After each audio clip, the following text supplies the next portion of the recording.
And welcome back, guys. While Turfontaine is loading, let's have a quick look at Kenilworth for today. Racing at Kenilworth on the 6th.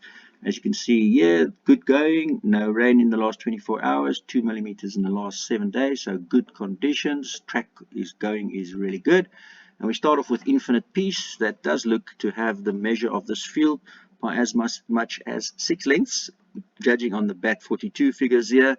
So I would suggest that Infinite Peace is a pretty strong runner for today. Looking at P-stats over the 98 races we've previously looked at, Kenilworth 1200 Class C. It doesn't look that strong. Only 35% on opening betting going to Infinite Peace. Let's see what the main dangers is telling us from percentages. The second best here is these two, which is, St. Patrick's Day at 19% and 16 on intentions. Coming back from a bit of a rest, but probably too much to do given that he needs to improve by 14 lengths and he's already had 9 chances. So personally, I'm going to go with Infinite Peace here, and Infinite Peace is my first choice. Second choice, Admiral's Ransom. Third choice, Gentleman. Gentleman's only runner. It is a work riders, so a little bit of worry on work riders. You can see Bombiso here has a flame, so there's some good form here, 100% place record for the season, and also Nkunzi has a flame 100% win record for the season on Sensationalist. So let's have a quick look at the Sensationalist. 18 bomb roll figure on his debut, no support, 33 to 50, and Infinite Peace on debut was a 4 lengths and a 7 lengths, so it does look like Infinite Peace for me has the better form. But yeah, Cape Town was the whole South African racing has been a bit of a question mark of late, so anything is possible. I can only try and highlight the things that I'm seeing. Moving on to the second race, and here is the only horse that's got a little bit of a black book going. Stiptelik pulled away very nicely from a decent looking field to win comfortably, and will win a few more on that, and that was on the 20th of October, just about 16 days ago, just the other day. And looking at the lengths here against the field, that run Stiptelik was only on debut, pretty decent, didn't have much support in the market. Anton Marcus was riding, there was a bit of a drift in the market. He did still win by 2, and he pulled away very nicely, so I think he had something in the tank there. And he's got the best bat figures here by quite a margin. Onto the second best bat is Chaching with Doormeyer, which is still 5 lengths away, and that was over the 1600 meter in gravel. And he's dropping to the 1200. If you look at the 1200 form here, he's only 1200 previously. He did win with Doormeyer on board as well from a very terrible draw in soft conditions, and the bat figure was not that great, but that was because also it was in soft conditions. So Chaching is an interesting runner for me, but I still think Stiptelik is my first choice in this race, and I would imagine that he could be a banker for us in the bipod. Moving to the third race, and here a little bit tricky, I think. I'm always a bit worried when I see the favorite right at the bottom, Little Miss Sunshine, then I really worry. Top rated is Paul Reeves, Fearless Trip, with only runner for the day for Devon Ashby, doesn't have anything else. He does come in as best overall ranking, best adjusted time, best median speed, best intentions, and also the best bat curve, the consistency curve, and very little between him and the 12 to 1 Oh So Squishy. That is also second rated for Glenn Kotson and Gumede, coming all the way from Durban to run here. So 12 to 1, interesting second runner, as well as a 12 points on the greenie points. That's a nice little outsider to include. Third rated Golden Dar, fourth rated Waterbury Lane, and fifth rated Call It Fate, and the favorite Little Miss Sunshine in sixth. So yeah, a bit of a worrying race this for me. Personally, I do think it's either Reeves or Kotson, but yeah, Justin Snape's got the 2 horses, and Candace the other one in that race. In the fourth race, we're moving on, and here a little bit of a value here. Top rated Sir Talon. Sir Talon, Greg Shane has the horse. Eric Sands only got 2 for the day, so that's another thing to keep in mind. And the favorite is Van Hunks. And judging on the bat figures, bat 42, there's 3 lengths between Sir Talon and Van Hunks.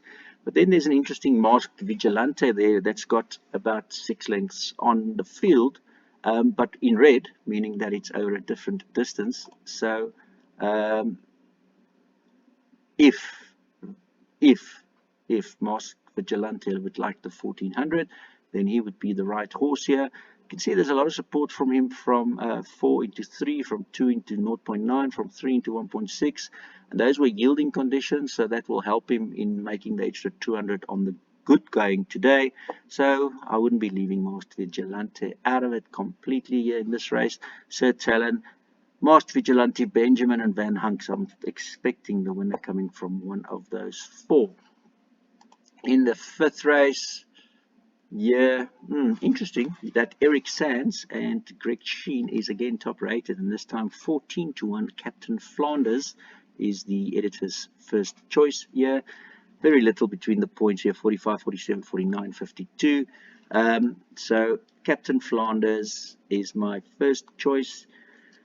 12 to 1 Vaughan Marshall Silver Operator is again another interesting runner. So the reason being for me is because Eric Sands and Vaughan Marshall here team up against each other in race 5.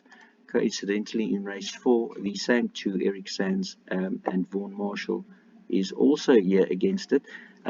But from those, I think Eric Sands has the better combination of the two runners. So I'm going to go with Captain Flanders as my first choice. Silver Operator, my second choice. Native Tongue, my third choice at 8 to 1. Rocking Ringo is from a flying Pete Botha stable. Would definitely not leave out Rocking Ringo as a 16 to 1 option. You can see his bat figures is only a length different to Silver Operator. Do not leave him out of anything at 16 to 1 because Pete Botha has been flying of late. He's been winning quite a lot of races. He even had the double during the week in the midweek meeting here at Kenilworth. He only entered 2 horses and they ran the double. Yeah, keep that in mind. I'm going to go Captain Flanders, first choice, by Silver Operator, by Native Tongue, by Rocking Ringo, by Nexus, by Comedy Dung. Comedy Dung being the favorite, yes, and he is an awesome horse and he's won so many, and it's having his comeback run as an only runner for Crawford and Rick's stable. Gavin Larina's only got 2 rides for the day. Can't leave him out either. But yeah, I can only say what the data is suggesting. So Comedy Dinner has a 19% chance to win in statistical form, 22% chance to win on opening betting, and that's from 36 races of these big races, the Cape Mile Class A 1600. So the highest percentage is actually on BAT CD, which is the BAT consistency, and that belongs to Silver Operator at 12 to 1, a 38% chance to win here on BAT CD, and then Nexus at 28% on total, and Captain Flanders a 31 on exotics on ERA, exotic ranking. On Greenie Points 28% as well, and adjusted time 25 and speed rating 28. So a little bit of a consistency here, also form 28. That's why Captain Flanders got the ranking averages as the strongest in this race, but very open. I would not be surprised if any of those top 6 wins this race, and the 2 outsiders then the 7 and 8, which is Sovereign Spirit and Warrior. Warrior's got being gelded. Grant van Niekerk takes the ride, and he comes from a long race, so he could be anything coming back. So probably you can't leave Rascallion out of the race as well. Probably a field race for the pick 6 for me. In the 6th race here, we have a 4.55 to 1 Crimson King as a greenie with Anton Marcus taking the ride. Some nice advantages on the BAT 42 form here. On the green BAT 42, which is the same distance category, he's got about 5 or 6 lengths versus the rest of the field. Catch a Falling Star is the second rated, also from the Cotson stable. That's the closest to him on BAT figures as well, so I'll definitely include the 2 Glen Cotson runners. Third runner is Retro Effect for me, a legitimate, one of only 2 for Canamere. It's also flying, that does have the strong bat in red, but also the best bat curve, and a strong bat curve by 15 lengths to the field on legitimate, so one to not leave out either. I would at the very least say the first 5, because Andre Nell's got an only runner here, and Ansilazio as well. The first 5 in my pick 6 must all go in. And then Silver Host is the 6th one as the favorite. So maybe all 6 of them should go in. It's a little bit tricky, these last 2 races. Race 7, moving on. And here the top rated goes to 12-1 Kissing Point. Personally, I prefer keep the lights on, and the reason for that is he's got the higher greeny points, he's got the best adjusted time, he's got the best exact distance, median speed, he's got the highest super rule percentage, and he's also got the highest bat 84 and bat 168 prior to his rest. Got Richard Fourie in the irons. I wouldn't be surprised if he's the right one, and you can see on the AI and machine learning here, they swapped around. So 71, 0.71 on Keep the Lighting, and Kissing Points 0.65, and then the next is 0.52 on Capitiana, which is the favorite. But something like Casa Inferno, since Glenn Cotson looks pretty strong in the previous race, I wouldn't leave out either. 12-1, but does have the best on the bat 42, and bat 42 gives you a 20% chance to win from these 5 previous races. So 1 out of 5 was won by bat 42. So a bit of a roughie there in 12-1 Casa Inferno with a light galloping weight of 53. So my selections here: Kissing Point, Keep the Lights On. I personally swap them around. Keep the Lights On, Kissing Point, and then Casa Inferno, Mama Lisa, Galactic Star, Capitiana, High Hosanna, and Gillian Ann, in that order for the 8 for the quartet. I want to throw in something for the 3rd and 4th spot in the quartet. Probably Hawker Typhoon, only runner for Garth Puller. Then in the very last race of the day, top rated here is Waterbury Lane, and looks pretty decent, pretty good on the bat figures as well. Hyde Park, the 2nd choice with the best bat 42 figure, and then It's About Time, stablemate Richard Fourie and Justin Snaith, the 3rd. Gainsford 4th with Marcus, but has a little bit to find on the bat from Hyde Park. And then Paper Trail, another Vaughan Marshall with another Vaughan Marshall Look for Hounds and another Vaughan Marshall Contact Zone, and then Mount Anderson. So very interesting that you have an 8-horse field, but you only have 4 trainers in this field. Quite interesting indeed. Let's look over to the intentions here. As you can see, Brett Crawford's got a nice runner here in that, whichever that is. That's Stiptalik. Yep, 3-1. That looks pretty good. 1 on all the major impact categories. So something to consider when you're looking at your runners. There's a pretty decent strong one, Waterbury Lane, there as well. There's a little bit of a Sir Talon and Captain Flanders is looking nice together. Glenn Cotson looks pretty strong here as well as here and here. On his very few runners, he's only entered 3 races for the day. And yeah, Richard Fourie looks pretty decent with Justin Snaith here. Piet Botha, always include him as an only runner at 16-1.